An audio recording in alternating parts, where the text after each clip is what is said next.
What's going on, everybody? Welcome to Wild Card Weekend. This Saturday, January 14th, we got a nice doubleheader this afternoon, followed by a tripleheader tomorrow, and then the Monday night game between the Dallas Cowboys and Tampa Bay Buccaneers.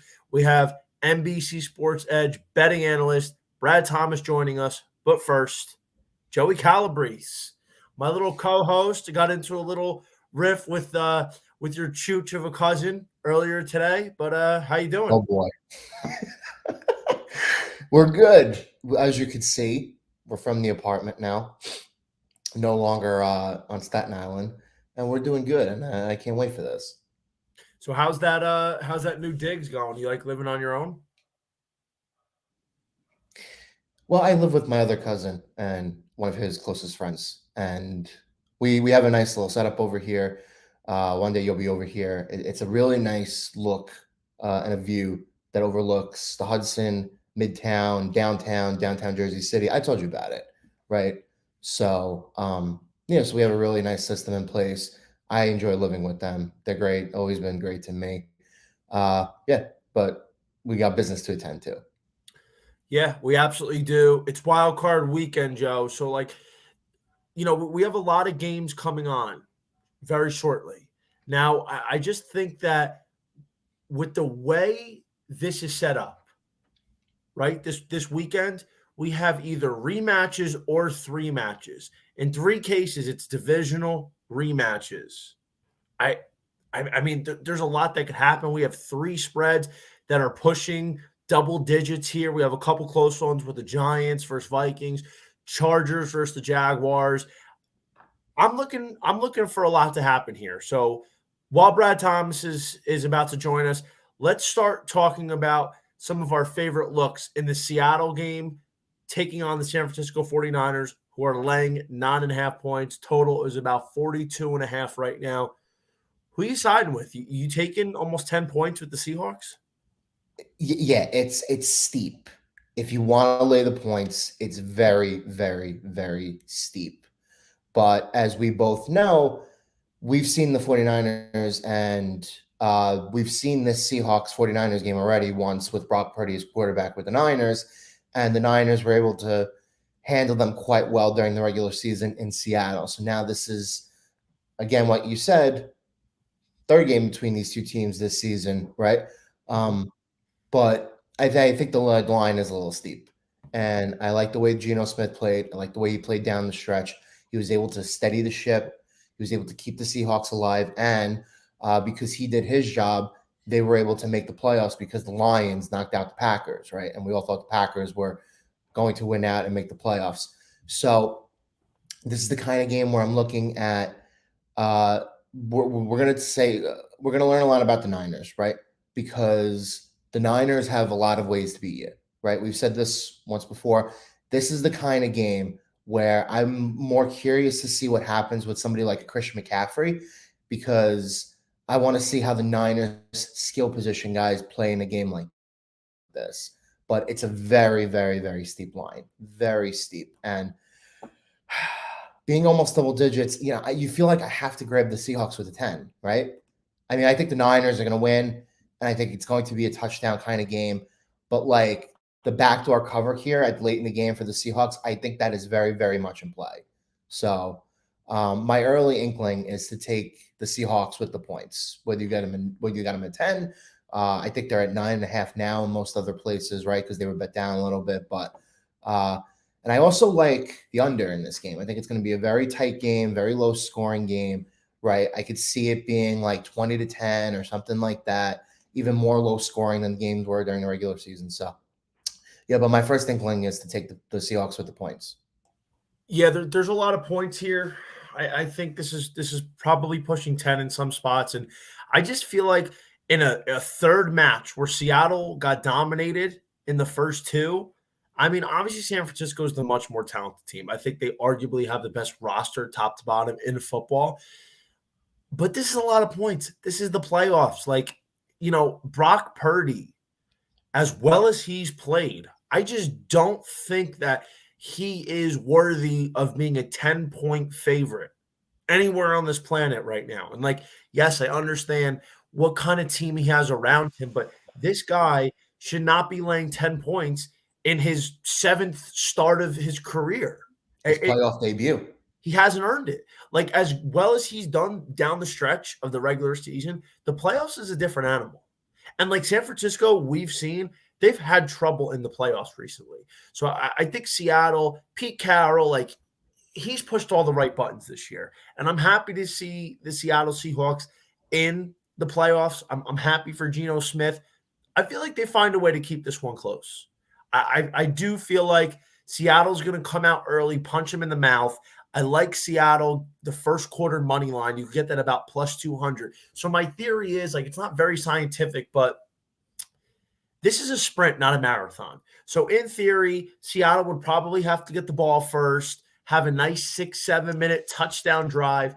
San Francisco gets the ball. They got to play a little bit of defense, and the Seahawks get the ball back, and they pretty much just got to sit on it for the first quarter. Now, Seattle's 2-0 in their last 2 games in the first quarter. San Francisco's 1-1-1, and I just think that we have an opportunity for Seattle to jump out quick, and I really love them in a teaser spot too, taking them up to 15.5. Yeah, I was going to say that at the very, very beginning. During the week on the network, we were talking about teasers, and this is, listen, if you like a team, right, prefer to tease up, because if you tease down, you start to really favor the underdog in that spot, right? So assuming you can tease Seattle up and you can tease them up to something better than 2 touchdowns, I don't think the 49ers are going to beat them by more than 2 touchdowns. You know what I mean? Like, this is a divisional type of game. And you're right, laying 10 points with Brock Purdy, who's 7th career starts, first career playoff start, it's a lot. It's a lot. So I like the teaser spot there. And like I said, I like Christian McCaffrey props in this spot, because I think the Seahawks will do at least a good job of being able to slow down Deebo Samuel a little bit, Brandon Ayuk a little bit, right? Even though I like Ayuk in this game a little more than I like Deebo. But I'm really, really curious to see just what Christian McCaffrey could do. They got him during the regular season, right? You paid that price for him. I thought it was a good price to pay, because I do think he's a potential difference maker. So this is the kind of game where he should shine, right? Over 100 total yards, right? Rushing and receiving, maybe a touchdown or 2, right? So I do like the McCaffrey stuff. So I'm actually curious about how they're going to deploy McCaffrey today, because Eli Mitchell just came back. He looked okay last week. I mean, McCaffrey's been getting, on average, at least like 17 touches per game since he joined. I mean, there's games where he's breaking 20 easily. Like, he's had 25 against the Raiders. He had over 30 against the Seahawks on that first Thursday night game. And, I just feel like McCaffrey could obviously light the Seattle defense up. Like, the Seahawks are very shady. They're not a clean defense. Like, they have some talent in the secondary, especially with Tariq Woolen. But I feel like if you're Kyle Shanahan, you want to make sure you're trying to keep McCaffrey out of harm's way by not tallying up the workload too much. That's why Eli Mitchell's come back. I feel like Mitchell's in line for about 12 carries today to kind of split it up, because you're almost a 10-point favorite to the Seattle Seahawks. You want to try to conserve this. You don't want to throw all your bullets into this early game. You got bigger fish to fry. You're probably going to have to pay the Philadelphia Eagles. You might have to play the Bucs. Like, this is a taller test than trying to come out here in the first game of the playoffs and have McCaffrey touch the ball 20 to 25 times. I think there are going to be a lot of rushing attempts in this game, but I think they're going to be spread out. I think you'll see a couple of end arounds. I think you'll see some substitutions. Like, this is the kind of game where I think Kyle Shanahan, he wants to get 30 to 35 combined rushing attempts or from all of his guys, right? Tries to want to keep it minimum from Brock Purdy, right? Maybe 25 times maximum. And he wants this kind of game where, again, low scoring game. You want a safe game, right? You want a 20 to 10 kind of game. You want a 24 to 10 kind of game, right? Something along those lines. So we've seen Kyle Shanahan do this in the playoffs, right? We've already seen him coach games, especially with the 49ers, where he's okay with keeping a dominant running-oriented game plan in these types of games, right? And this is the perfect, I think, starter matchup here. And you're right. They do have bigger fish to fry. because they're a 2 seed. I don't think they would play the Eagles until the NFC Championship game. Regardless, you're probably going to get a good team next week, right? Whether that is the Vikings, whether that is the Cowboys or the Buccaneers, right? So I think they do want to preserve some of the bullets, and they want to keep some of the bullets in the chamber here. So I expect a very, very run-heavy game plan today from Kyle Shanahan. Yeah, listen, I totally agree. I think one of the things to note is, in addition to this Niners team probably going a little bit more on the run heavy side, and I don't think they're going to fire Christian McCaffrey for all these touches today, just because it doesn't make sense. This guy has been very injury prone over the last couple of years. He's played really good football down the stretch since coming over from Carolina. And I think one of the other looks, and I've seen a few people that also like it, but it makes sense. Maybe taking a look at like a Brock Purdy passing attempt situation here.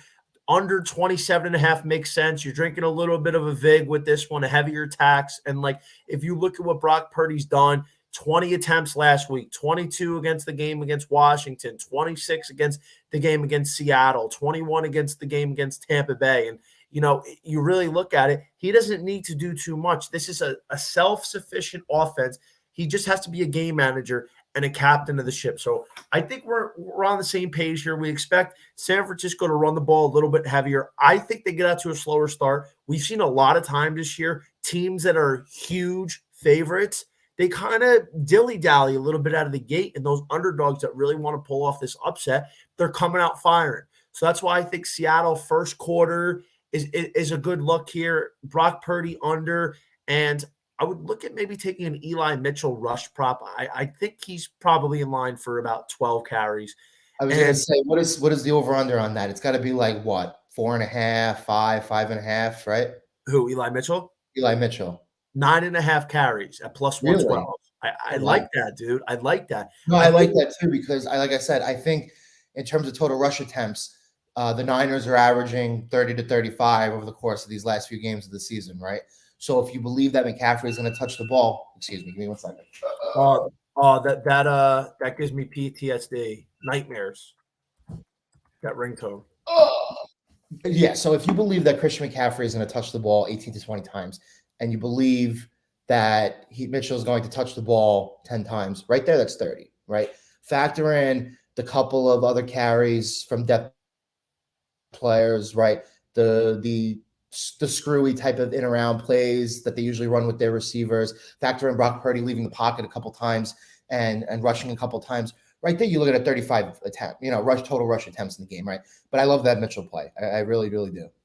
I think this is definitely something of value. And just the guy stepping in here to come talk about some value plays, my very good friend, NBC Sports betting analyst, Brad Thomas. Welcome to the party, my man. I love that Bucks flag in the background. Let's go. Great memories. What's going on, man? How we doing? How we feeling? Getting ready? Man, I'm good. It's crazy. Like, I love soccer and love football, right? So it's Derby weekend right now, right? What better way do we have to start the morning at 7:30 a.m., started watching soccer, betting on soccer, then boom, transition right into some American football. It's absolutely phenomenal, dude. I'm so stoked for this because Tampa Bay doesn't play till Monday. That means I can just watch these teams go through agony the whole time. But now the Bucks play Monday, and then I get to wait and ride it out. I'm excited. I'm gonna be in Tampa, Johnny. I'm going to Tampa for some of the first take and NFL Live stuff. I don't know if I'm gonna have a ticket yet, but I have a couple friends with some things in the works, so we'll see what happens. I have major FOMO not being in Tampa right now. The city's going to be rocking this weekend. It's going to be Dale lit. Mabry's going to be outraged. The strip clubs, we're going to be lines out the door everywhere in Soho. All my spots, Saloon, Bar Howard, a little bit of McDitton's, Love Childs, like all that stuff is going to be outrageous. Like the tailgates are going to be insane. And everybody's going to be going. I was talking to my dad about this earlier. I was like, tickets to this game, and I haven't even looked. They have to be at least $400 for the cheap seats. And like, they're steep. Yeah, dude. And I'll be honest with you. My go-to game plan for this game would probably be to start tailgating at the stadium around like 4:30, 5 o'clock, and then go to the bars, go to Soho, yes. and go watch the game. Like that's to me where you go watch it. You want to go to a Soho to watch it. You got the outdoors there. You could sit at a table. You go to somewhere like American Social. It's a little too higher class for that. American Social is like, it's great. Like when you go to American Social when there's like nothing on, like, you know, like let's just go to American Social. But for me to watch a game, I'm not going to American Social. Definitely not a Bucks game. Soho is Tampa. Like the dudes who like run Tampa, you know, go out party, not the dudes who like, you know, love Tampa but never been to the city. I feel like that's what it's like, you know, like corporate people who go there. Yeah, on business, exactly. So, yeah. Exactly. All I know is on New Year's Eve, I walked by American Social just to see how it was, and you should have seen the line of the cast of characters that were outside over there. Oh my God. I want to save that game for last. So, Brad, before we get into the Seattle-San Francisco game, we just touched on it. We want your take. Make sure you join Joe and myself today at the Clubhouse in Fairfield, New Jersey. It's an unbelievable spot to watch games. 1 million TVs, great drinks, great food, and they have a golf simulator. So bring your clubs. You want to take some swings while you're watching the game and guzzling like 30 bottles of Casamigos. Feel free. It's a spot that we're going to be at. So come check us out over there. But Brad, let's get back to the Seattle-San Francisco game. Where are you going today? Yeah, so I actually am going to go in the player prop market in this game. Like, I just think that 10 points is a lot for a rookie quarterback. Like, and yes, we know that this team is absolutely stacked. So, like, I don't want to take anything away from how good San Francisco is, but you still have 10 points in the wet, rainy weather. But I also don't trust Seattle enough to stay in this game because of how good the 49ers are defensively. So I'm going with a player prop. I'm on Christian McCaffrey over 115 rushing and receiving yards.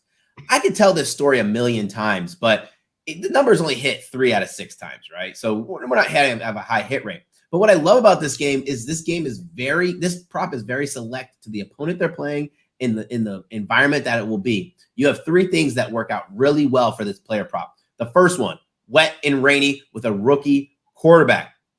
We have a rookie quarterback who you don't want to have balls thrown across the middle. You want to take the ball out of his hands as many times as possible without ultimately stunting him throughout the game, just in case he needs to play from behind. But why not give the ball to your guy who you went out to go get to win a Super Bowl? Number 2, God, Seattle, one of the worst teams at stopping the run. Seattle allow 150 rush yards per game. And I'm actually going to pair this one in with number 2. They're 20th in defensive DVOA against the run. And number 3, Mr. McCaffrey is an all-purpose back, which means he can get this 115, 116 through the air. He can get it on the ground. That's what I love about McCaffrey. Like, if you've seen his props since he's joined San Francisco, the games that he's hit, it's been a mixed bag. Some have been 100 yards rushing, some have been 100 yards receiving, but he still hit this prop. So I'm all over CMC this week. So I'm curious about what you think here, because my opinion, and I'm sure you heard what I said about McCaffrey, like them not spending all of their bullets on this game. Like, they're going to use him, but I'd be surprised if they got him out there for 20, 25 touches. I feel like he's in the 15 to 18 touch range today. Get Mitchell involved, get him going, get him feeling good. He had a solid game against the Cardinals in week 18. But like, the whole idea that the 49ers brought in McCaffrey was because they want him to be the one, but they want Mitchell in as a good spelling back. They don't want Mitchell in just 5-6 carries. Like, I pictured this more as McCaffrey on average gets 20 touches when Mitchell's getting 10 to 12. But this week in particular is a 10-point favorite. I just don't know if they're going to use McCaffrey that much. And by that regard, he would have to break a couple, which he's certainly capable of. Like, do you think McCaffrey is going to be the guy that's getting 20 carries today? I do. I do. And I will say this. As an NFL coach, you cannot save players for a Super Bowl run, because every single game in that run is the Super Bowl run. It sounds good for, like, me, you, and Joey, like us guys who aren't coaching, who know that how important every single game is as as the grand scheme of things, but these coaches are so focused on the winning each game at a time. I don't think he's going to say, I want to save McCaffrey. I think I'm going to go out there and ball with McCaffrey, because if you're thinking about saving a player, you could get hurt on the second series of a game. Him getting hurt, and I've heard coaches say this a lot, like, were you worried about him getting hurt? He could get hurt at practice. I'm going to use McCaffrey, give him his touches, establish a really good lead. And you know what's great about the McCaffrey prop, what I like is it kind of coincides. Like, I don't really expect San Francisco to go up by 21 points without McCaffrey getting his. So, like, even if he's taken out in the game late, cool, fine. McCaffrey probably already ate. And like I said, he could do it on the ground. He could do it through the air. So what? I do think that I get a little worried about how much people are on his rushing prop, right? 75.5. But I mean, if he goes 70 and 40, 70 and 45, we cash. So I'm not too worried about that. I don't like to look at things from that perspective, especially when you get in the playoffs, because we've seen it. Like,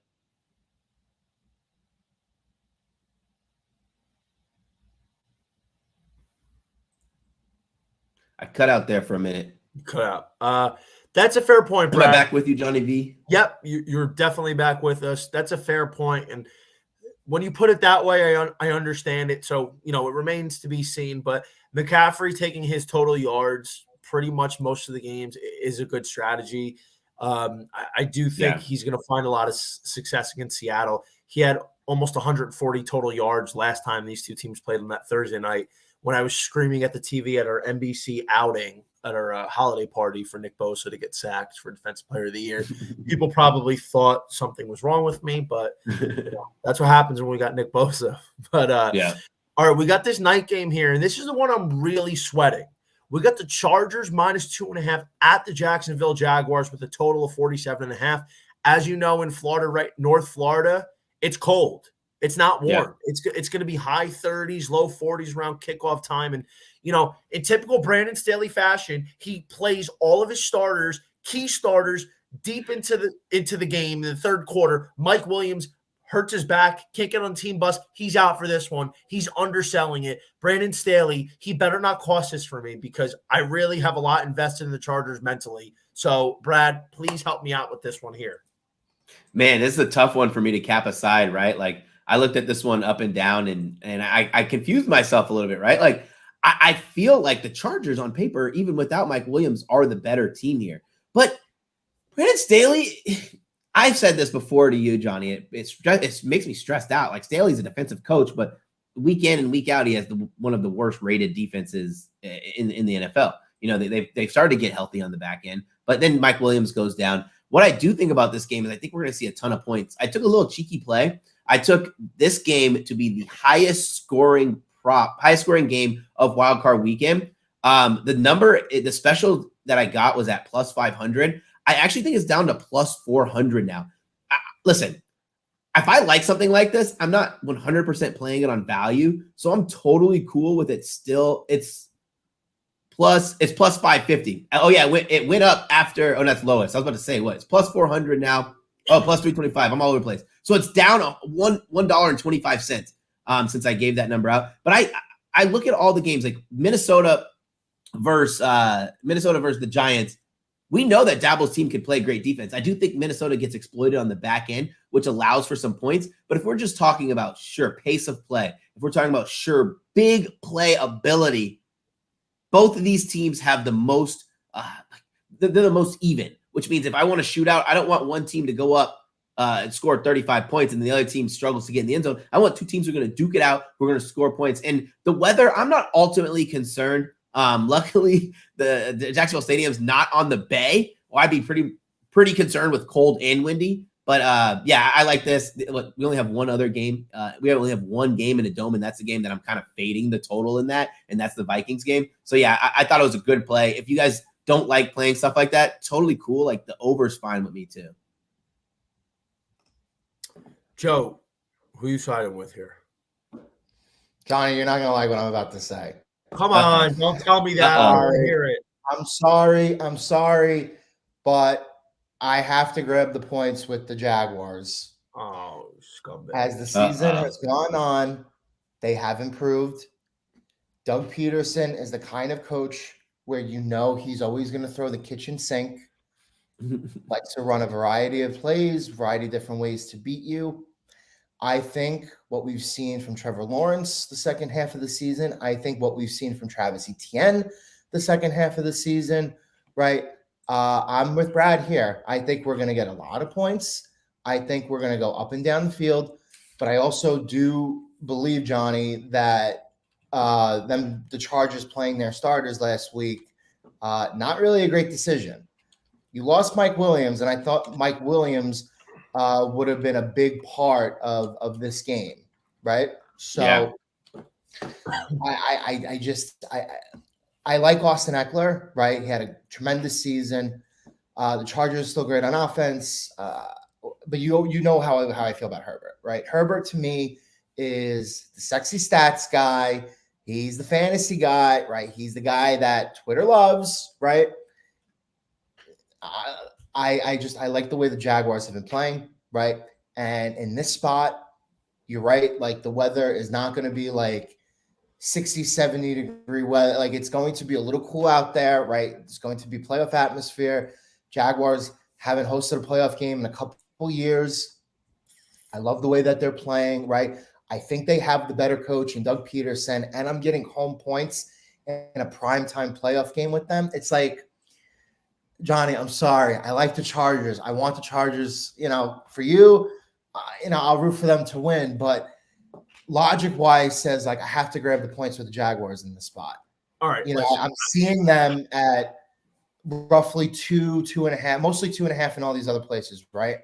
I get them at 2.5, like plus 2.5 in this spot. Like, I think that's good value. I'm sorry. All right, like I'm not going to debate that. I actually got worried. I said it all week. I'm like, I think the Jacksonville Jaguars, they're in a good spot here. Home catching 2.5. I think the matchup is very good for them, especially because you have the deciding factor, and it's not close with the coaching between Doug Peterson, who's won a Super Bowl, who's been in the spot before, versus Brandon Staley, who's a complete dope, who relies on analytics. And like if analytics told him to stand in front of an oncoming train, I'm pretty sure he would stand in front of an oncoming train. I can't not take Justin Herbert, man. I can't not take Herbert. This was my team all year. I woke up in February and I had a vision that the Chargers were going to win. Like I've been on the Chargers all season. I can't jump ship now because I think, they might have a tough matchup in the postseason. Like here's where Jacksonville would get them. On the ground, as every other team has, the Chargers' run defense is bottom 5 year after year, the 2 straight seasons. But Travis Etienne hasn't been that good. Outside of that one Texans game where he went over 100 yards, he's been very lackluster. His yards are based on a lot of volume. He's not very efficient right now. And Trevor Lawrence has played well in spurts in the last few weeks against bad opponents. I think given the profile of how bad the Jacksonville pass defense is, bottom 5, I think Herbert's going to have a lot of success even without Mike Williams. This is a game where Josh Palmer steps up. The Jaguars allow the second most yards and catches to running backs out of the backfield, and it just so happens they have a stud named Austin Eckler who caught 107 balls this year, tied for 5th most in the NFL. That's where, if you're the Chargers, you have to attack. And I think they're going to do that. I think given how bad this Jacksonville defense really is front to back, and the numbers don't suggest that because they've had a few lopsided wins against bad teams that kind of mask their stats, 27 points is very realistic. I have to side with the Chargers. I do think this is going to be a close game. I'd probably look at an Austin Eckler receptions prop. I think he gets 6-7 catches and at least 35 yards. And one thing that does concern me, though, prop-wise, Keenan Allen, over 6.5 catches, minus 150, is taking 99% of the bets over on BetMGM. That is crazy. I guess they got to go under. Maybe get 6 catches. But I'm taking Chargers here, man. They're my team to win the Super Bowl, and I can't jump ship now because it's a tough matchup. Jacksonville has won 5 in a row, but they haven't looked that good lately. They had one lucky comeback against the Cowboys, but other than that, they've been very shady against good teams.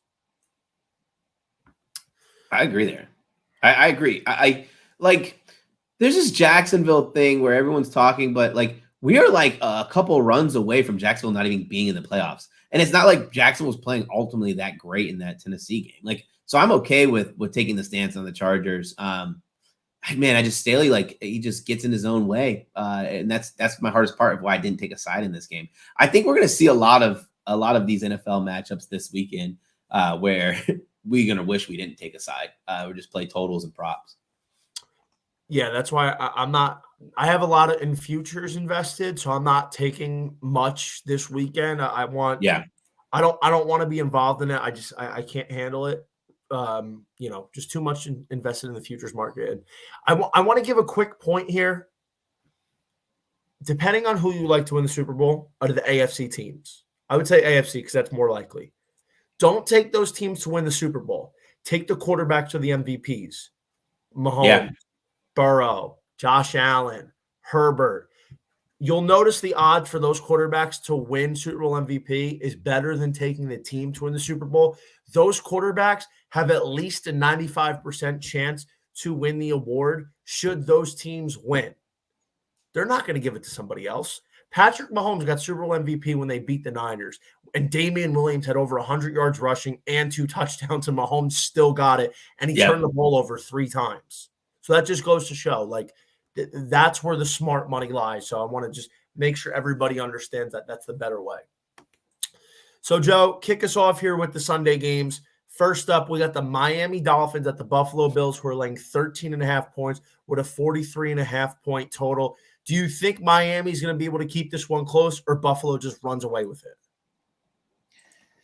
Yeah, this is very stinky because obviously Tua didn't get cleared. And also with the whole Damar Hamlin thing, like Buffalo's still riding that momentum. I just think it's going to be immensely one-sided, right?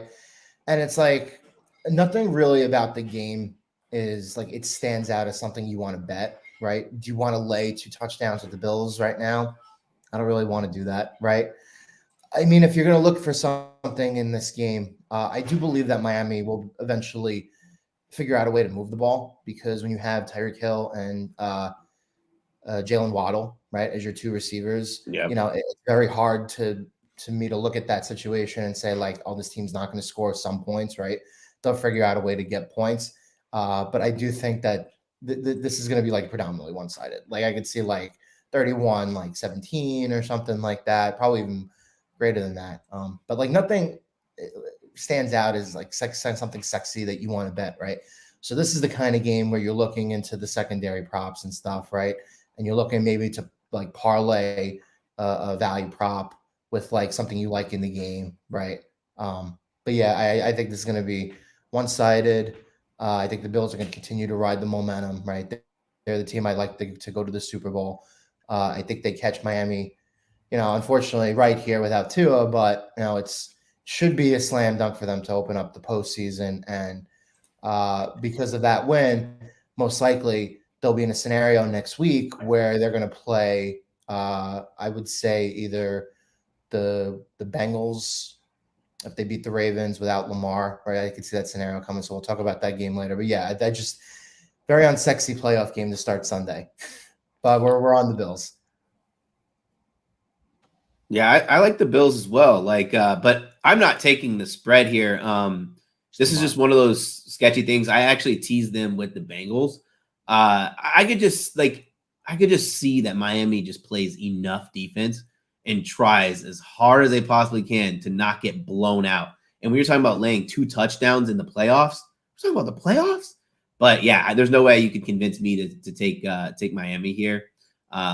You touched on all the points I want to talk about, but let's talk about how Skylar Thompson, like in college, he wasn't even that great. And now you're trying to rely on him on the road in Buffalo. It's not like he's going to a non-hostile environment. He's going to a tough place. And you already know that Buffalo is going to be ready to play because they had a loss and a very close game against Miami so far this season. This is a game where you cannot sleepwalk in because, like I said, it's the NFL. You sleepwalk in, you can be in a lot of trouble. You can find yourself down a score, down 2 scores.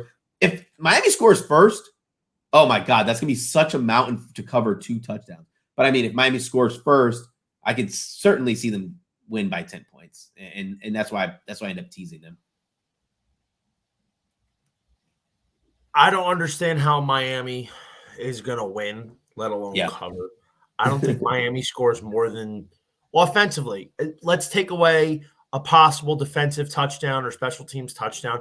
I don't know how Miami's going to get past 10 points, even 13 points. I think this is a steep hill to climb. You have Skylar Thompson. If you had Tua, that's a different story. Even Teddy Bridgewater, and he's got the broken fingers thing. So it remains to be seen what's going on if he's going to get any action. But Skylar Thompson, I don't buy. I don't buy him scoring more than 10 or 13 points. And, there was a prop earlier this week, plus 450 for the Dolphins to be the lowest scoring team of the week.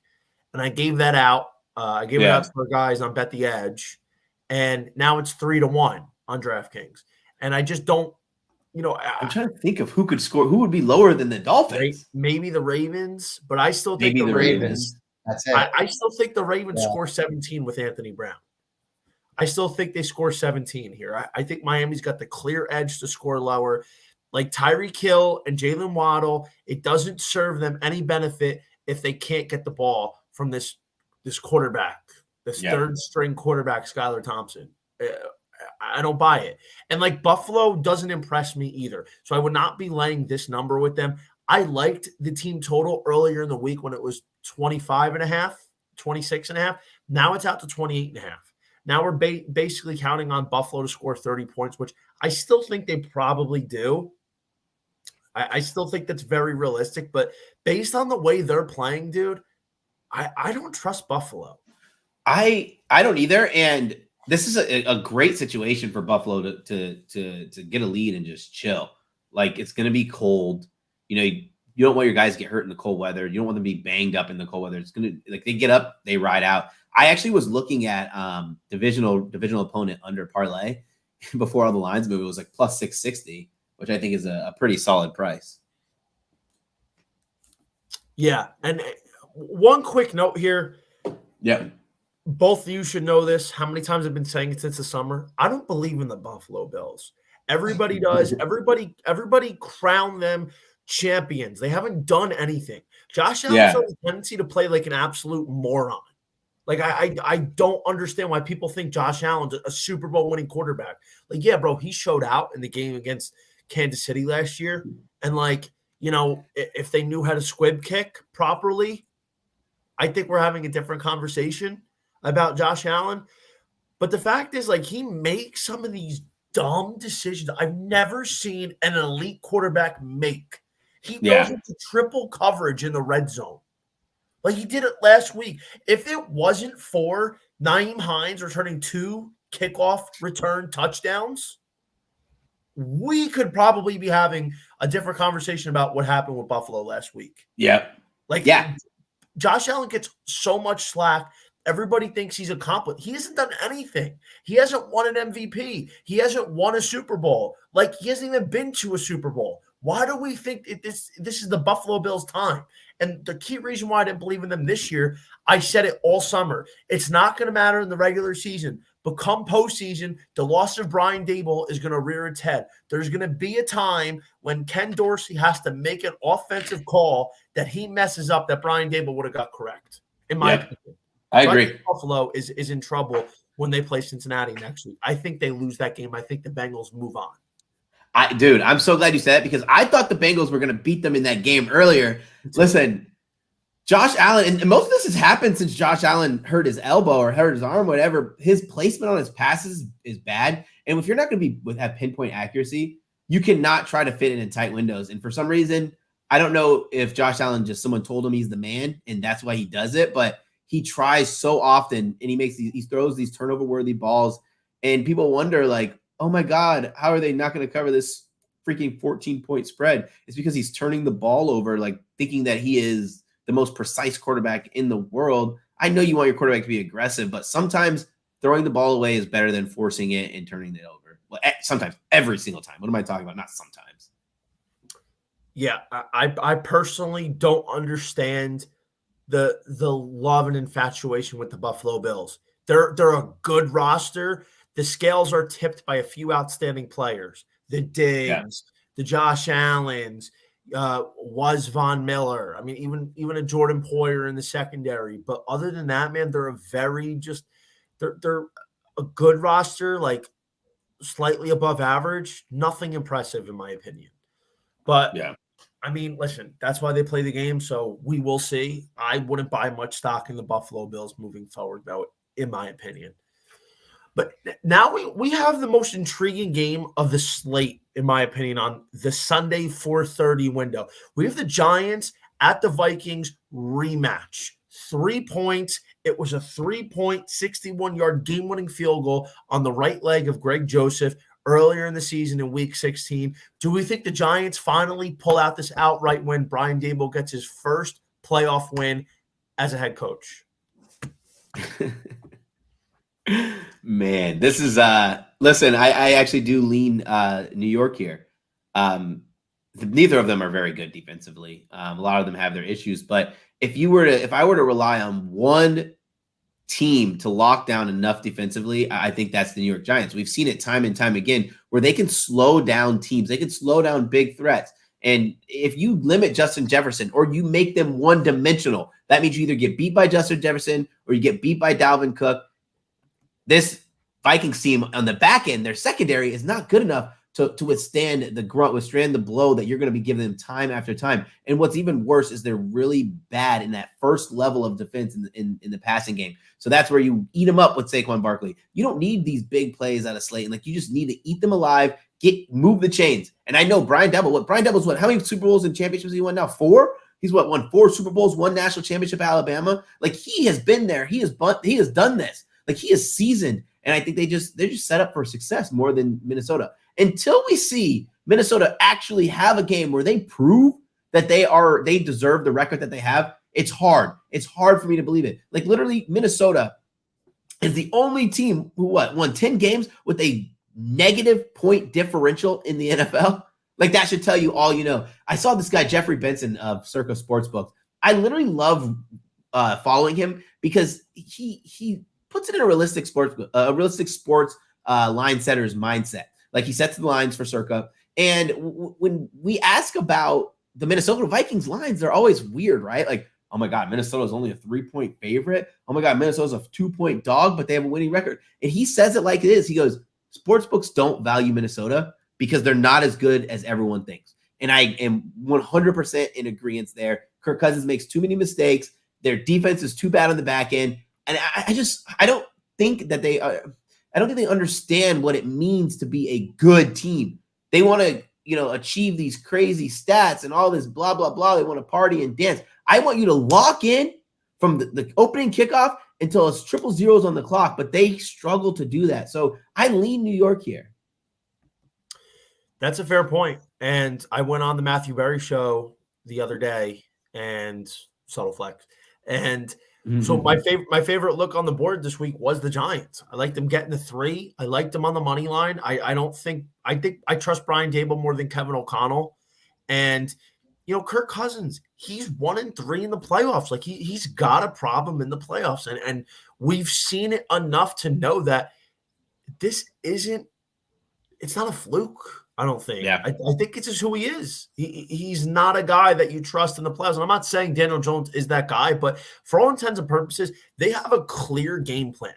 So we just touched on it. Minnesota has the worst secondary in football. Now, fortunately for them, the Giants don't have like a star alpha receiver. They don't even have a receiver that had 800 yards this year. But what they do have, they have an elite running back that catches the ball in space. And the Vikings are a bottom 10 defense in allowing yards to running backs. So I think Saquon Barkley has a good day out of the backfield catching the football. And they can be had in the ground game as well. Like, Minnesota's defense is very beatable, especially to running quarterbacks. Barkley can get 100 yards against anybody. Daniel Jones has over 700 rushing yards this year. And by the way, when he's had double-digit attempts, they're 5-0-1. So I think Daniel Jones, Saquon Barkley need to combine for about 30 carries. You need to get Barkley about 10 targets in the pass game. This is how you're going to upset them. And I truly believe that. And I think the Giants win. And I think the total's a little bit high at 48.5. I think this is going to end up closing at about 45 in terms of what the final score is going to be. And I think Justin Jefferson has a good game. His yards totals moved up about 5-6 yards in the last couple days. I would look at a parlay for Saquon Barkley over 22.5 receiving yards. KJ Osborne at 35.5. That's plus 263. I think those guys are going to be involved heavy. And I think the Giants cover and pull this one out because Minnesota, 11-0 one-score games, 6-8 last year. They have to regress to the mean. And I think the clock strikes midnight on this little pumpkin. What do you think, Joe? I agree there. I'm going to try to add things that you guys haven't yet, right? Apologies. So, I get passionate about this one. Right. Primarily, we know what the Giants are going to do. They're going to try to take Justin Jefferson totally out of the game. They're going to force Kirk Cousins to find other receivers. You grab TJ Hawkinson for a reason. This is the kind of game where they're going to need Hawkinson to have a big game that the Vikings are going to win. They'll be okay with trying to let Dalvin Cook eat up most of the volume of the offense, right? But they don't want Justin Jefferson to be it, right? So I think they're going to do everything in their power to take him totally out of the game. I am with you guys. I think there's a variety of the way the Giants could get the win in this game, right? I like the money line too. I like them with the points. I like teasing them up, right? I like the Giants in all those scenarios. You mentioned the Vikings, terrible rush defense, right? You mentioned a bad defense. A bunch of teams in the playoffs this year have negative overall point differentials. And you'll never guess who one of those teams are. The Minnesota Vikings. -3 on the season, right? So they're not that great. Look at their schedule down the stretch. We're going to take the Bears game in week 18 out of that because end of the season game, right? The Bears and the Texans had that little back and forth for the first overall pick, right? So take that game out, right? They're 4 games before that. They got blown out by the Packers on the road. They needed that 61-yarder at the horn to beat the Giants at home. They came back down 33 against the Colts. Nobody saw that coming, right? And then they lost to the Lions, right? So they were 2-2 in those games, and arguably they could have very easily gone 0-4, right? Yep. So you're right, Brad. Like Vegas doesn't respect them. Like the books don't respect them. But why should we respect them, right? Yep. Kirk Cousins 1-3 in the playoffs. All stuff that I was going to say that was kind of touched on a little bit already, but the Giants don't have a standout receiver. However, they've been getting it done. They've been figuring out ways to get it done. I like the way Daniel Jones looked this season. I've always said this, right? Daniel Jones to me, and this is in no way a slight on him or anything like this, he is what he is. He's diet Josh Allen. He's like 99-cent store Josh Allen, right? And while I agree with you, Johnny, that Josh Allen isn't like, I don't think he's like this top guy that everybody thinks he is. I think he's pretty damn good, right? And Daniel Jones has an overall skill set that I think in terms of all the rest of the quarterbacks in the NFL kind of matches Josh Allen, which is why him and Brian Daboll together is a great mix. Daniel Jones had over 700 rushing yards this season. Saquon Barkley had the most rushing yards he had in the season since his rookie year, right? There are ways the Giants, I think, will be able to run the ball, keep the ball on the ground here, and I think to stay in the game, we've already seen this game. We saw it a couple weeks ago. It was a one-score game then. I think it's going to be a one-score game now. This time around, I'm more inclined to believe that the Giants get the better of it, right? So we're all on the same page here. We like Giants money line. We like Giants with the points, right? I think this is also a spot where you could tease the Giants up, right? So if you tease the Giants up, I think that's maybe not the sexiest bet, but I think the safest bet with this game. And I think you might be right, Johnny. The over-under total might be a little too high. I expect this to be a little more relatively low scoring than the first game was, right? I see more of like a 24-17, 24-20 type of game, right? As opposed to a game that gets into like the high 20s, the low 30s. But I do think that you'll see, so long as I think Daniel Jones does not turn the ball over, that is the biggest asset to the New York Giants. When Daniel Jones does not turn it over, he is a good enough quarterback to play and to lead the Giants against most other teams in the league, right? So if they don't turn the ball over, I think the Giants, if he doesn't turn the ball over, I really believe the Giants are going to win this game outright. So we all like the Giants. Yeah. 100%. I think that's spot on. And listen, I understand the Giants are a very trendy dog this week, but I remember saying this to myself. After the Giants lost that game to the Vikings, and like the playoff picture was very was crystallizing. So we saw the possibility that this might be a rematch. I said it to myself right then and there. I don't care what the line is. I'm going to take the Giants a second time if these two teams play each other in the playoffs. I have to. I just seen too much, and I just don't buy it here. So I think it's spot on. I'll ride with the trendy dog, and I don't care because this is what I like. And if Minnesota won, Minnesota -3, the 1-3, fine. I could see it. They're a favorite. They're a favorite for a reason, but I think New York is a very good look here. And quick reminder: Brian Daboll should not be Coach of the Year this year. So let's stop trying to campaign for this guy, even though the votes are in. He does not deserve to be the Coach of the Year. I don't know why everybody wants him to be just because they're a Giant fan. Look at this with some objectivity. If he did this for the Chicago Bears, he wouldn't even be in the top 4. Doug Peterson deserves it before Brian Daboll does. Pete Carroll deserves it before Brian Daboll does. I just wanted to make that clear because I'm tired of seeing people like, oh, Brian Daboll should be Coach of the Year. No, he shouldn't be. It should be Kyle Shanahan or Nick Sirianni. No Brian Daboll. There's a very clear line: 1, 2, 3, 3, 3, 3, then number 3. All right? Yeah. Good. Thank you. I had to get that off my chest. Jesus. If my ballot would have been Kyle Shanahan, 1, Doug Peterson, 2. Because I really like the job. I could live with that.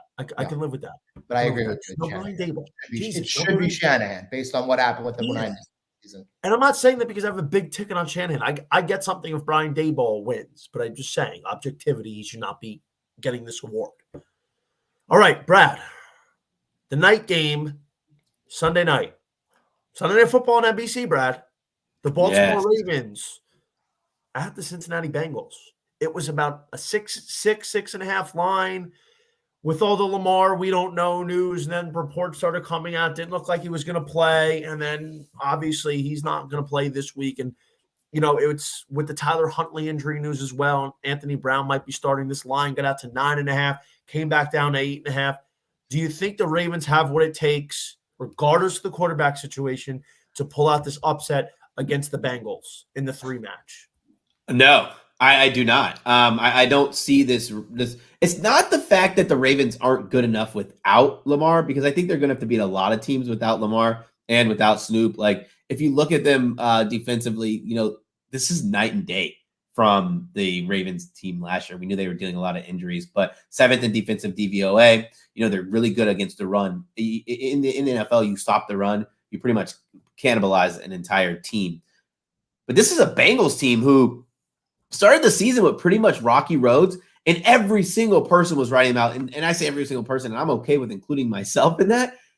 And they just kept continuing to get better. They continued to stop the run. I'm using that again because it cannibalized the team.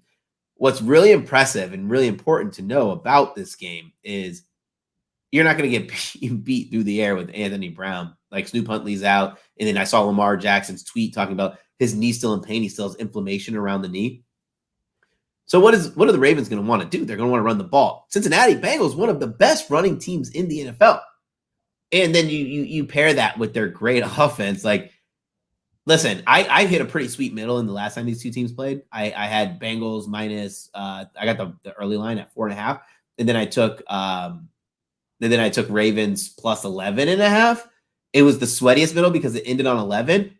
But listen, I don't see what the Ravens do here outside of some injuries to stay competitive in this. I don't want to take all the good points. So I did tease this line. I do think the Bengals actually cover the 8.5 as well. This is just one of those games where it would take a pretty special performance defensively to keep them in this game. Joe? Yeah, I think the only way the Ravens are going to be able to stay in this game is if they could figure out a way to score a defensive or a special teams touchdown, because I just don't see a way they're going to move the ball. The Bengals are going to sell out to stop the run, and I just don't think the Ravens are going to be able to pass at all. So I think if you got the Bengals here at the first number that came out at 6.5, I think you got a steal, because I think the Bengals are going to win this game by at least 10 to 14 points. I think this is going to be another nominally one-sided game. I think it's going to be a real big struggle for the Ravens to score points. I don't even know if they punch it in for a touchdown, right? I can't even see this team putting up more than like 2 or 3 field goals in the game. I think it's going to be a real struggle for them to pass the ball. And this is the kind of game that I think you're going to see. It's going to be over, I think, by like the end of the third quarter. Because I think the Bengals are going to be up by 17-20. And I don't know if they're going to totally play out all 4 quarters, because they're probably going to have their heads to next week, right? Whoever they play. You know, most likely it would be the Bills in this scenario, right? Because we're all anticipating the Bills-Bengals matchup. You know, we mentioned the Bengals before when we were talking about the Bills, but it just seems like it's like a runaway train, like full speed ahead. Like it almost seems fated that we're going to get the Bills and Bengals game that didn't play out on Monday Night Football. We're going to get it next week. You know, unfortunately, it's not going to be for the AFC Championship, but, you know, better get it than never. But yeah, I think if you got it this number at 6.5, like it's total steal. I don't think the Bengals are going to necessarily explode on offense. It seems like in a kind of game like this, they're going to take a relatively safer, balanced approach. But yeah, I just don't know how the Ravens are going to move the football at all. And Johnny, I mentioned this to you last week when we did this, right? And I'm going to mention it again here because it's a great talking point. Have we seen Lamar Jackson play his last game as a Baltimore Raven? Because I don't think a total lock that he's going to be back next year, right? I think he's done. I think the Nick Durst scenario here where the Ravens franchise tag him maybe is the most likely, but I think there's a possibility that Jackson has not, you know, I think there's a possibility he's played his last game as a Raven. I agree. I think Lamar's done. I was saying it a few weeks. I was saying it back in like week 16. I was like, yeah, I don't think he's going to be back. I think he's dragging out the regular season. He doesn't want to play. And then I'm like, why would he want to play in the postseason? But real quick here, like the 6.5, 6 I saw earlier in the week, I was going to grab. Yeah. But like I said, I didn't really want to have anything involved for the wild card weekend because I have a lot of future stuff. And then I kind of want to see how this goes. And, you know, this is a very coin flip game. It's very wild. It's wild card weekend for a reason. And by the way, let's stop calling it super wild card weekend just because the NFL added super in front of it 2 years ago. Because they added another game to make more money and dilute the product doesn't make it super. So it's still wild card weekend. But the Bengals, I saw this line moving. Now the best play to me is getting the Bengals in a teaser at -2.5. I think this is a great spot. I think Cincinnati handles this game. I could see them having a nice lead heading into the fourth quarter and then kind of taking their foot off the gas. So I absolutely agree with that. I think Cincy should handle the Ravens, and Lamar Jackson probably has played his last down as a Raven in the as a Baltimore Raven. Last one here, Brad. Dallas Cowboys, 2.5, even 3. There's some 3s out there at the Tampa Bay Buccaneers. 45.5 point total. Not really sure why Dallas is laying 3 on the road, especially getting their ass beat by the Washington Commanders when there was something to play for, not going through just the motions. They had to win that game in theory. Like they were playing to win that game. So yeah. Can you explain to me if Tampa Bay is really worthy of pulling off this upset at home? I do. I think I take Tampa Bay here. Listen, it's prime time. It's Tommy Boy in prime time at home against a team I'm not overly threatened by. If you look at the teams that Tampa really struggled with this season, were teams who I'm going to look outside of the division, teams who really gritted them out defensively. Dallas has been failing to get pressure on the quarterback. I don't know if they're doing something different with Micah Parsons or what it is. They've been failing to struggle to get pressure on the quarterback. And their secondary is absolutely their weakness. And I think Tampa is going to be able to exploit that. They're finally getting healthy. It's one of those situations where the offensive line is not healthy, but being so banged up in your wide receiving core when you have a bad offensive line is not a good pairing. Why? Because you're going to be in pass protection all the time, but you're going to be looking to throw to guys who can't get separation or guys who don't know those small things like Godwin does that gets in those small pockets inside the zone coverage. So I like Tampa Bay here. I think Tampa Bay picks off Dak. I think they actually get a defensive touchdown. That's what Tampa Bay is really good at. It is turning the ball over, turning those turnovers into points. That's how they stay in games. I feel bad for the Cowboys to having to get this draw. It's not like they're going and playing a bad team with a losing record. They're playing a team with a losing record who just kind of sleptwalk their way through the season. Let's see if Tampa comes out with a little sense of urgency, though. Yeah, I think the Bucks are going to win this one. I like them with the 3, like them with 2.5. I think it's another great teaser spot. They're in my teaser pool with the Giants +9, Tampa Bay getting +8.5, +9, wherever you can get that Bucks number at. But ultimately, the Bucks should win here. I'm not backing Dak Prescott or Mike McCarthy on the road at Tom Brady. Tom Brady 7-0 in his career against the Cowboys. Not that I really care about that mark, but let me ask you this. Would you back out of the 4 Prescott, McCarthy, Todd Bowles, or Tom Brady? The answer is going to be Tom Brady. Tampa Bay has the Dallas Cowboys number. I think they have a matchup here, even though the Bucks can't run the ball well. They're the worst team in the NFL. Leonard Fournette still had 120 yards against them last time. This is not an elite Dallas defense that we saw earlier in the year. A lot of injuries. Tom Brady's going to be throwing the ball a lot and probably look to some pass attempt props. I think they get this done, man. I really do. I think as bad as Tampa Bay's been this year, as much as they've disappointed us, this is something that we have to back them because they're going to be able to put up points on this Dallas Cowboys defense. I just don't trust them. What do you think? This is one of those. Go ahead, Joe. Sorry. This is so stinky. I don't know which way. Love that word. Yeah, I come up with a different word too much, but here's my problem with the Bucs. When they played good teams this season, teams that made the playoffs, I think they went 2-4. One of those wins was the season opener in that game against Dallas, right? I just feel like they've beaten up on a lot of bad teams. But I'm also with Brad. Their defense is still good. They are able to turn it over. And there's no quarterback in the NFL as of right now lately who likes coughing up the football more than Dak Prescott, right? So I feel like of all the games, this is really a true toss-up. But I'm looking at this from all factors, and I'm thinking to myself, do I trust Todd Bowles as a head coach to win a playoff game over Mike McCarthy? I know Mike McCarthy isn't the best, but he's been in this spot before, and he has won playoff games in this spot before. I look at their overall rosters, right? I think Dallas's roster is better, right? But Dak Prescott is not Tom Brady. The ghosts of Tom Brady always come out in the playoffs, and I forget the numbers off the top of my head, but if you look at Brady, like his appearances and his record in the playoffs as opposed to all the other quarterbacks who are in the NFC, it's remarkable. And even if Brady was like 5 to 10 years younger, it would have still been like this stupid remarkable stat, right? I'm leaning Dallas here, but I don't feel great about it. I don't. But I just think that there's a couple more ways for them to win this game, right?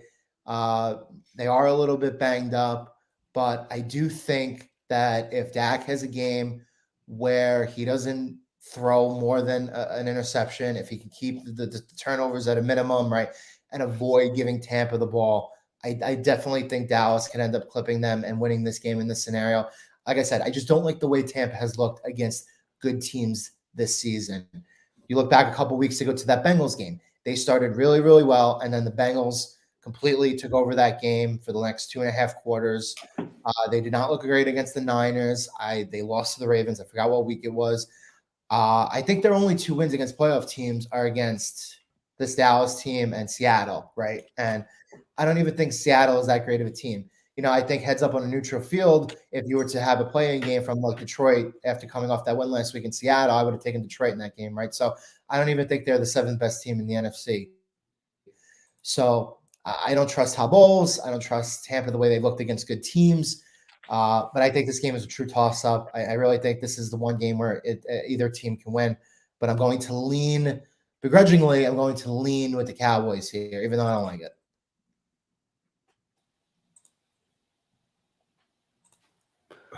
Okay. Yeah, I don't buy it, but to each his own, your opinion here. So we want to remind you real quick, betting the Super Bowl MVP, take those quarterbacks. And I had another bet. I smashed the absolute crap out of Nick Bosa at 100-1 for Super Bowl MVP. I hit him again last night at 75-1.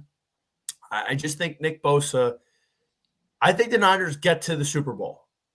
I think they have a clear path to get to the Super Bowl. If that happens, anything is on the table. I believe Bosa has a 15% chance to win the award should the Niners win the Super Bowl. He's capable of getting 2 sacks and a forced fumble in the game. Brock Purdy, I wouldn't buy him as the guy that's going to get the award. They have a lot of different guys that can get it, but this seems like something that would be a defensive award.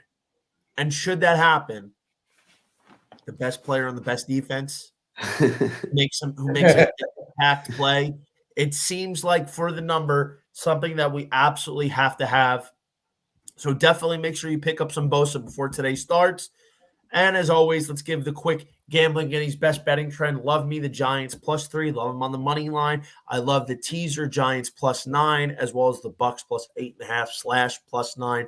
Even could throw the Cincinnati Bengals at -2.5. But we want to thank our friend Brad Thomas for joining. We know you took time out of your busy day. Go make some money. And, buddy, I'm going to hit you up about FSGA. Yes, man. Are we going to go travel, FSGA? I'm with it, man. I'm with it. Should be a good time. Looking forward to it, man. Seriously. So, one last shout out here. JohnnyVTV is brought to you by the Clubhouse today in Fairfield, New Jersey on Route 46. It's an absolute masterpiece of a place. You have golf simulators, so bring your golf clubs. You could throw back like 37 bottles of Casamigos while you're watching the games on one of their 15,000 TVs. Great food, great place to hang out this week. We hope you win some money, and we'll see you next week. Ciao.